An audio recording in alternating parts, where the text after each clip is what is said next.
Hello welcome friends, मेरा नाम है अभिषेक शर्मा और मैं हूं आपका ऑनलाइन ट्यूटर।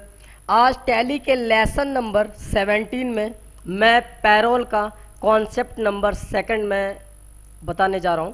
और इससे पहले मैंने पैरोल से रिलेटेड जो पैरोल को कैसे एक्टिवेट करें और पैरोल के अंदर के जो कंटेंट जो पैरोल इन्फॉर्मेशन में थे, इस वाले पैरोल इन्फॉर्मेशन पे, तो इसके अंदर में मैंने एम्प्लॉय कैटेगरीज को कैसे क्रिएट करें, कैसे एम्प्लॉय ग्रुप्स को क्रिएट करें, कैसे यूनिट वर्क को क्रिएट करें, कैसे अटेंडेंस प्रोडक्शन टाइप को क्रिएट करें, ये सारी चीज़ें मैंने आपको जो इससे पहले की जो वीडियो थी पैरोल के ऊपर जो लेसन नंबर 16 था उसमें मैंने आपको बता दिया है।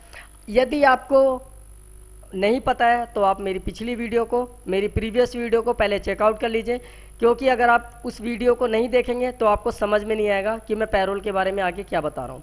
तो अगर मान लीजिए आप पहली बार इस वीडियो को देख रहे हैं तो इस वीडियो को देखने से पहले आप मेरी प्रीवियस वीडियो, इससे पहले की जो लेसन नंबर 16 है, जो पैरोल का जो सेक्शन नंबर 1 है, उसे आप ज़रूर देखिए। और आज मैं सेक्शन नंबर 2, जो पैरोल का सेक्शन 2 है, वो मैं आपको बता रहा हूँ। तो चलिए आज मैं आपको बताता हूँ पैरोल का सेकंड सेक्शन में पे हेड्स के बारे में।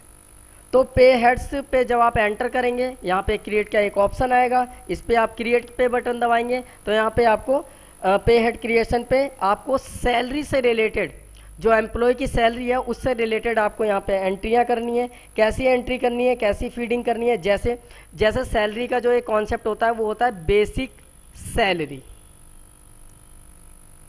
अब बेसिक सैलरी के बाद आप नीचे आएंगे, यहाँ पे आ रहा है अर्निंग फॉर एम्प्लॉयज, मतलब जो एम्प्लॉय ने अर्निंग किया है एक मंथली के हिसाब से तो वो यही रहेगा। और जो आदमी की जो बेसिक सैलरी होती है, जो एम्प्लॉय की बेसिक सैलरी होती है वो फिक्स होती है, हमेशा घटती बढ़ती नहीं रहती।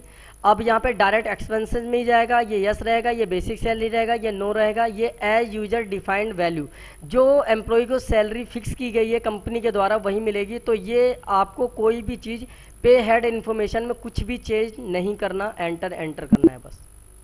अब नेक्स्ट इसके बाद स्टेप जो आता है वो आता है एच आर ए मैंने लिख दिया।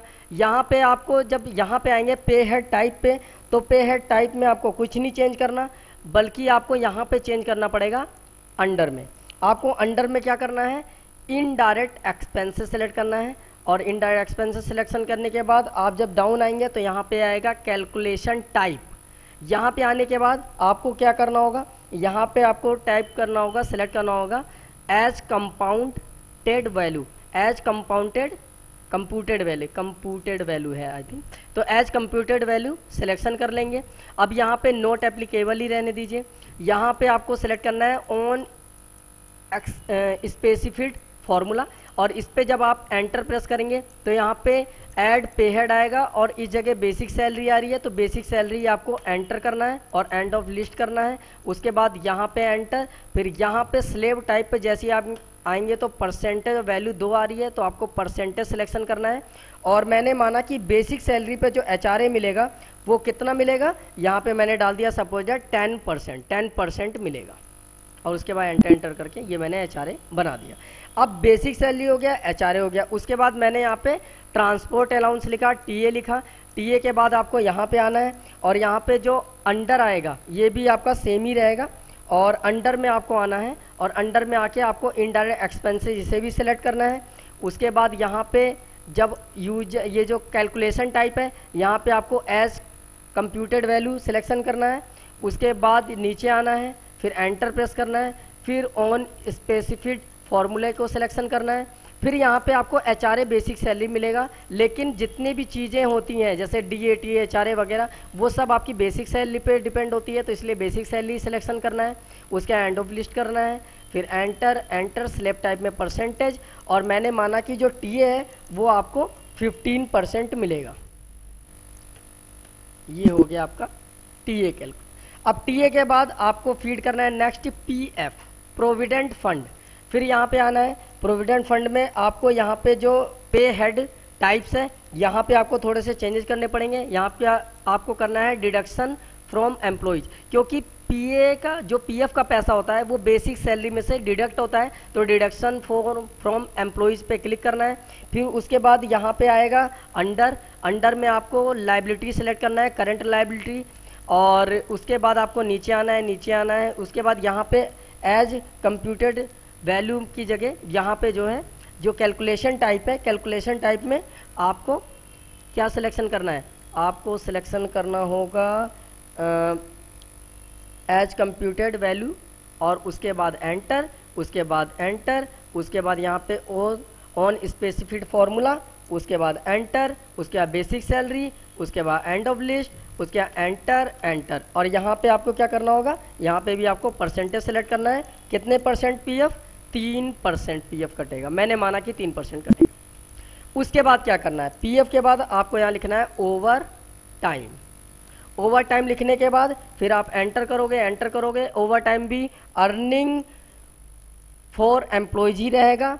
यहाँ पे जब आप आएंगे तो यहाँ पे है फिक्स और वेरिएबल। तो फिक्स का मतलब होता है जो ओवर टाइम का जो अमाउंट है वो फिक्स ही होता है, लेकिन वेरिएबल्स क्योंकि कोई भी एम्प्लॉय कितने भी दिन ज़्यादा या कितने भी घंटे ज़्यादा वर्क कर सकता है, तो वो ओवर टाइम कहलाता है। तो अपने जो नॉर्मली जितनी जो जॉब की ड्यूरेशन होती है उससे ज़्यादा जो वर्क किया जाता है वो ओवर टाइम की कैटेगरी में आता है, और ये आपका डायरेक्ट एक्सपेंसेस में ही रहेगा। उसके बाद जब आप कैलकुलेशन टाइप पे आएंगे तो यहाँ पे आपको डालना है ऑन प्रोडक्शन, क्योंकि जितना भी वर्क होगा वो प्रोडक्शन के अंतर्गत होगा, तो ये प्रोडक्शन डालने के लिए ओवर टाइम यहाँ पे आ रहा है, तो ओवर टाइम आपको एंटर करना है। उसके बाद फिर उसके बाद नोट एप्लीकेबल, एंटर। उसके बाद ओवर टाइम जब बन जाएगा तो फिर आपको यहाँ पे लिखना है बोनस लिखने के बाद फिर एंटर प्रेस करेंगे, और यहाँ पे जो है अर्निंग फॉर एम्प्लॉयज ही रहेगा। यहाँ पे फिर आपको वेरिएबल्स करना है, क्योंकि बोनस है वो कम ज़्यादा हो सकता है एम्प्लॉय के मतलब सैलरी के अकॉर्डिंग, एम्प्लॉय के क्या कहते हैं डेली अटेंडेंस के अकॉर्डिंग, तो उसके अकॉर्डिंग। और यहाँ पे आपको इनडायरेक्ट एक्सपेंसेस सेलेक्ट करना है डायरेक्ट की जगह। और उसके बाद यहाँ पे आप नीचे आएंगे, तो नीचे आने के बाद यहाँ जो कैलकुलेशन टाइप है यहाँ पे आपको फ्लैट रेट, मतलब जो भी आपका बोनस बनेगा वो सीधे तौर पे आपको सीधे कंपनी आपको दे देगी सैलरी के साथ। तो यहाँ पे आ रहा है डेज और फोरनाइट, और यहाँ पे मंथ वीक वगैरह आ रहे हैं, तो यहाँ पे आपको ये मंथ सिलेक्शन करना है, और उसके बाद एंटर। तो ये आज मैंने आपको पे हेड बनाना बताया है। उम्मीद करता हूँ आपके समझ में आया होगा, आपको अच्छा लगा होगा। अगर आपको पे हेड समझने में कोई दिक्कत आती है तो आप इसे एक बार दोबारा देखिएगा और रिवाइंड करके, अगर आपको तब भी दिक्कत आती है समझने में तो आप मुझे कमेंट बॉक्स में कमेंट कर सकते हैं। और मेरी वीडियो आपको कैसी लगी आप लाइक करें, शेयर करना ना भूलें, और अगर आप न्यू यूज़र हैं तो आप प्लीज़ मेरे पेज को सब्सक्राइब कर लीजिए, क्योंकि मैं कंप्यूटर से जो सॉफ्टवेयर रिलेटेड होते हैं, सॉफ्टवेयर से रिलेटेड जितने भी कंप्यूटर के सॉफ्टवेयर्स होते हैं उनसे रिलेटेड मैं वीडियोज़ बनाता रहता हूं। तो उम्मीद करता हूं मेरी वीडियोज़ आपको आज पसंद आई होगी, और मिलते हैं आपसे न्यू वीडियो के साथ। तब तक के लिए बाय बाय, टेक केयर।